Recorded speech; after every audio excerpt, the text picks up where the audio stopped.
Welcome back to Pop Culture Decoded, and it looks like more and more celebrities are coming out to defense of Kyrie Irving and basically supporting him throughout this whole ordeal. Remember, he was suspended by the Nets for basically sharing a link to a documentary. Not only was he suspended, which he's probably going to lose about $2.2 million, but he also lost his Nike deal. And several people, including LeBron James, spoke out against him. At a press conference after his game, LeBron said that he felt that Kyrie behavior was harmful and that he doesn't condone hate to any group, and he basically just doesn't respect that. So go ahead and listen to the clip. What Kyrie did caused some harm to a lot of people, and he has since over the last, I think today or was it yesterday, he apologized, but he caused some harm, and I think it's unfortunate, but I don't stand on the position to harm people when it comes to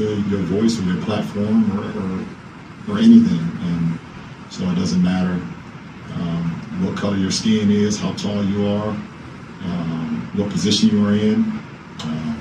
If you are promoting or soliciting or saying harmful things to any community that harm people, then I don't respect it. I don't condone it. Now, my take is whether or not LeBron agreed or disagreed with Kyrie, I don't think he should have said anything. He should have just said no comment, like he has done plenty of times. To say that I don't respect that, as if Kyrie intentionally set out to hurt anyone, is foul to me. He could have easily said, you know what? I know Kyrie, he doesn't have any hate in his heart. I know what he did caused a lot of hurt, but I strongly believe that he had no malice. I mean, you can denounce anti-Semitism, but also support a man you call your brother. That whole press conference was whack, and I just felt like he just threw him under the bus. Charles Barkley and Shaq also called for his suspension. I think Shaq should have probably sat this one out and paid more attention to his business interests, because the social media detectives did some digging, and it turns out that one of Shaq's theaters played this exact movie 3 years ago. Where was the outrage then? Shaq never addressed the issue when his theater showed the movie and has yet to address or apologize for it now. Does he need to apologize for it? No, I don't think so. I think that he has a right to play the movie. My problem is, why are you calling out Kyrie for sharing the link when your theater played the movie? That's my issue. Not to mention, it's still up on Amazon. Now, Kyrie did eventually apologize, and he donated $500,000 to the Anti-Defamation League. Then, after his apology, after his donation, that simply wasn't enough. The league gave him a list of demands that he must complete before he even rejoins the team. And I think this is where the problem lies. People are seeing it for what it really is. And this list includes, obviously, the apology, the donation. He needs to complete a sensitivity training created by the Nets. He needs to also complete an anti-Semitic, anti-hate training designed by the Nets. He needs to meet with representatives from the Anti-Defamation League and the Jewish community.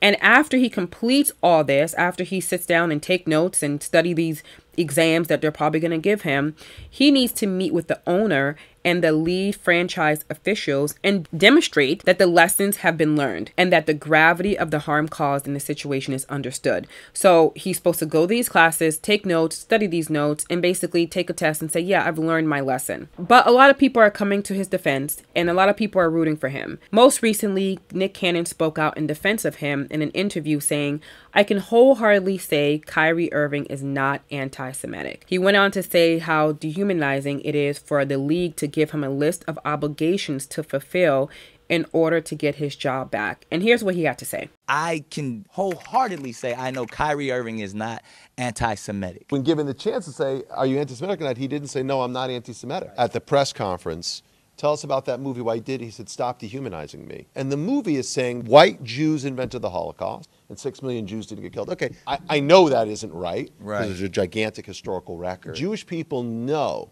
when you dehumanize us this way, we know what's around the corner. So in that same statement as those are the tropes that dehumanize Jewish people, the same buck breaking. What's that? I don't really know what that means, to be perfectly honest. The slave masters would bring the buck, the one that gets out of line, So all the other slaves would see lash after lash, showed them the power to set an example. This is what you must do to fall in line. So when we see the 6 things that Kyrie must do to get his job back, Right. that's dehumanizing.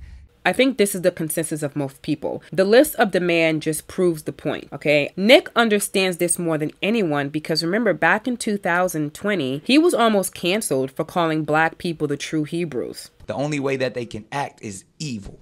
The only way they have to rob, steal, rape, kill, and fight or flight, okay, in order to survive. Exactly. So then these people who didn't have what we had, and when I say we, I speak of the melanated people. Right. They had to be savages. The 39-year-old host facing criticism for his comments, also accused of perpetuating an anti-Semitic conspiracy theory. The Rothschilds, centralized banking, the bloodlines that control everything even outside of America. Anyone who knows me knows that I have no hate in my heart nor malice intentions.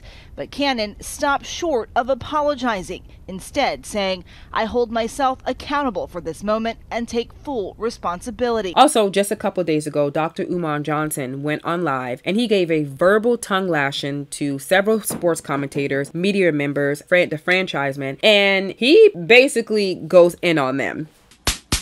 Richard Jefferson, I sentence you to 500 lashes for conduct unbecoming a black man.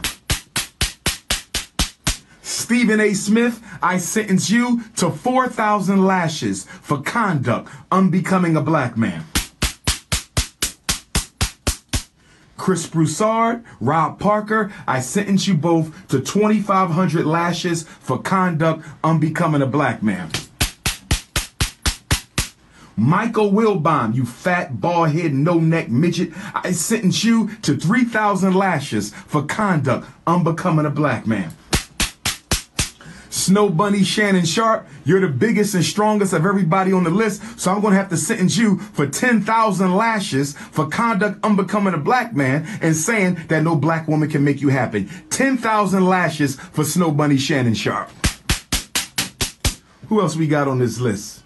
Raymond Santana, one of the exonerated 5s, posted his support and basically said that they're just trying to make an example out of him after that list of demands he must complete in order to rejoin a team. He also says, I don't condone any hate speech and Kyrie was out of line. But when an apology is not enough and you're hit with a list of demands, now I have a problem.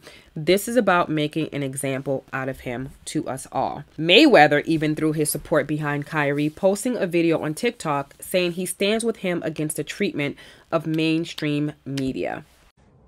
Kyrie, what's up? I know you're going through a lot. We had a chance to hang out in 2016 when you represented America, when you represented the red, white, and blue. You only want to be treated fair. I was going to post something on one of my social media pages, but I decided to do it the old school way and read it out to you because you're a great person, great father, great athlete, and you believe what you believe. America is the land of the free. Freedom of speech, freedom of religion, and supposedly freedom to choose. Never be controlled by money. I respect you for having some integrity and being your own man. A free mind makes his own choices. An enslaved mind follows the crowd.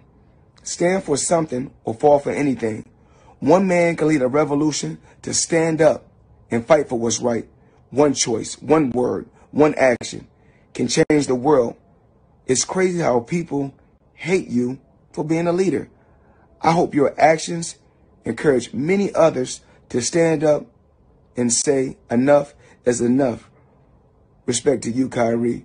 So people are wondering why he's being slandered and publicly lynched for a link he shared, right? He didn't produce it, finance it, promote it, or anything other than sharing the link. What other evidence is there that he's anti-Semitic? He never once said anything. He saw the title, thought it would be interesting, and shared the link. We've done that. We see a title, we're like, oh, this movie looks interesting without even watching the movie. I don't think there was any malice behind him sharing the link to the movie. He probably did watch the movie, thought it was something that he can relate to, and shared it. So the argument is that he put it on his social media to quote unquote promote the movie. And now it's #1 on Amazon.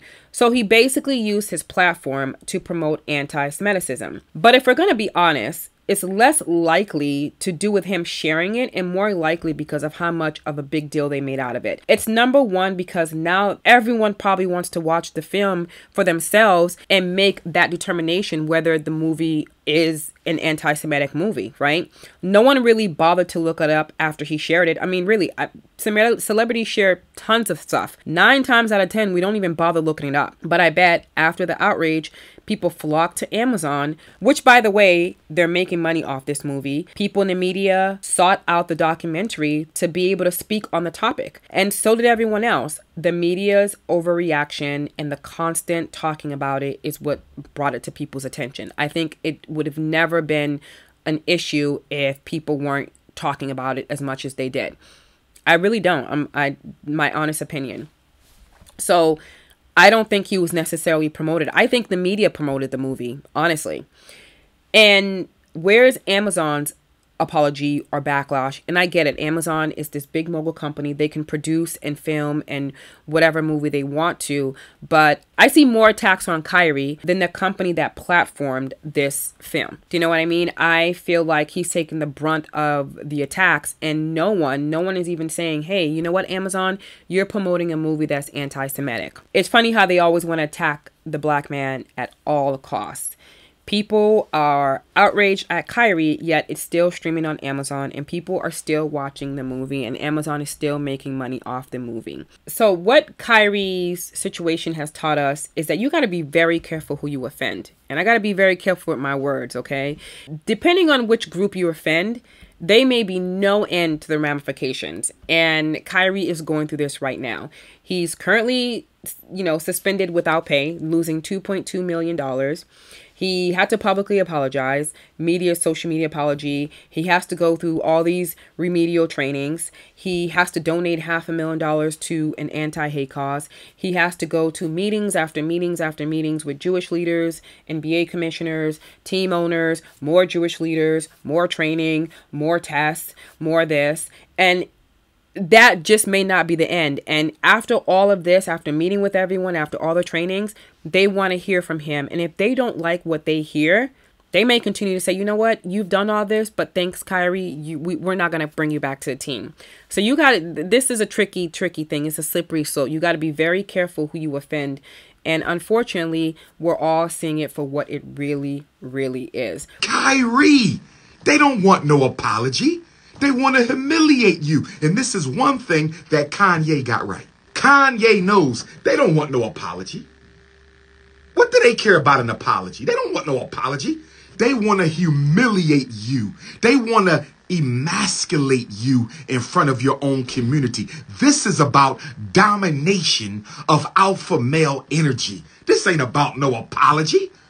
This is about the destruction of revolutionary black alpha male energy. That's what this is. They don't care about no damn apology. All week on the news, what did they keep saying? Kyrie Irving says he accepts responsibility. Kyrie Irving said he accepts accountability. Kyrie Irving said he embraces every culture, every walk of life, every religion. But then they came back and said, he didn't say, I'm sorry. See, I'm sorry. He did not admit guilt and shame to us. So then Kyrie says, I'm sorry. Y'all want 2 words? I'm going to give you 2 words. I'm sorry. And then Sean Marks pops up and Sean Marks said, no, Kyrie, that's not enough. You have to go and sit down like a 3-year-old in preschool and get lectured by leaders of the untouchable community. You have to let them teach you about their culture like you don't already know who they are and where they come from. I want to know your comments on this, guys. What do you guys think? Does anyone stand with Kyrie? Do you think all this is just unnecessary? The guy apologized. Let's move forward. Let's just continue on with our lives. Or do you think that he needs more ramifications and it's just not enough? He needs to be taught a lesson. I would love to know your opinions on this. Don't forget to like this video, subscribe to my channel, share this video as well. Hit that notification bell so you don't miss out on any pop culture news.